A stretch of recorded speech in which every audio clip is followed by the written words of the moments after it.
Well, good morning, everyone, and so good to see you all here today. Before getting to the HCC, let me just comment briefly on the events of the last few days. Over the weekend, as you know, Iran launched hundreds of missiles and drones against Israel. This was an attack unprecedented in its scope and in its scale.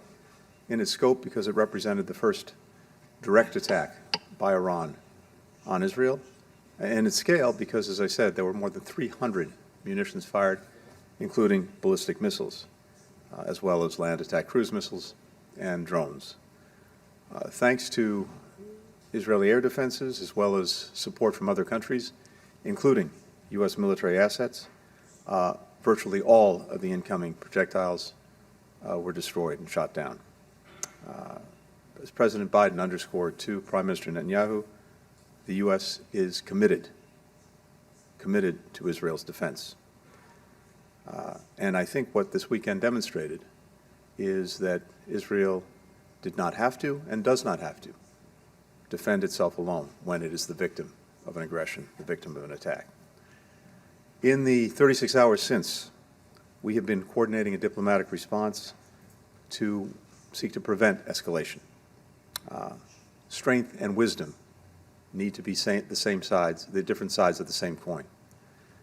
I've been in close communication with counterparts in the region, and we will continue to do so in the hours and days ahead. We don't seek escalation, but we'll continue to support the defense of Israel and to protect our personnel in the region. Now, for today, let me say how pleased we are to welcome our Iraqi colleagues here to Washington. And I'm particularly glad to have the Deputy Prime Minister here with us this morning to kick off what is the second U.S.-Iraq Higher Coordination Committee with the Sudani government.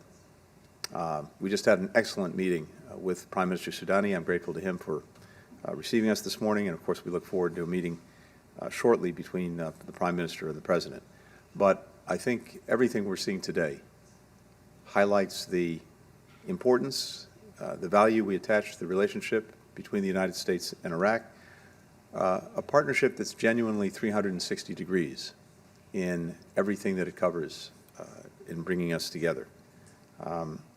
Prime Minister's visit to Houston and to Detroit is another indication of the breadth and depth of the relationship, not only between our countries, but also between our people.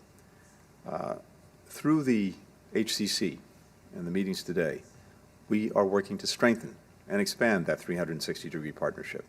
We're focusing on a half a dozen issues, including energy security, democracy, the rule of law, climate and water.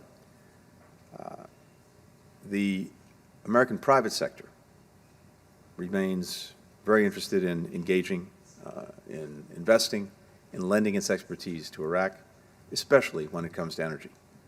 Through these efforts, we look forward to helping advance the Prime Minister's affirmative agenda and seeing Iraq succeed.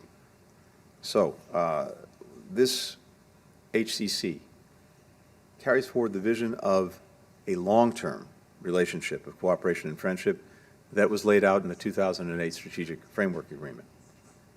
Our mission today, our goal today, is to make concrete progress on that vision, to continue to transform it into reality, and a reality that benefits people in Iraq, benefits people in the United States, benefits people in the region. And with that, it's a great pleasure to welcome Minister Tamim and to have you here today. Mr. Minister.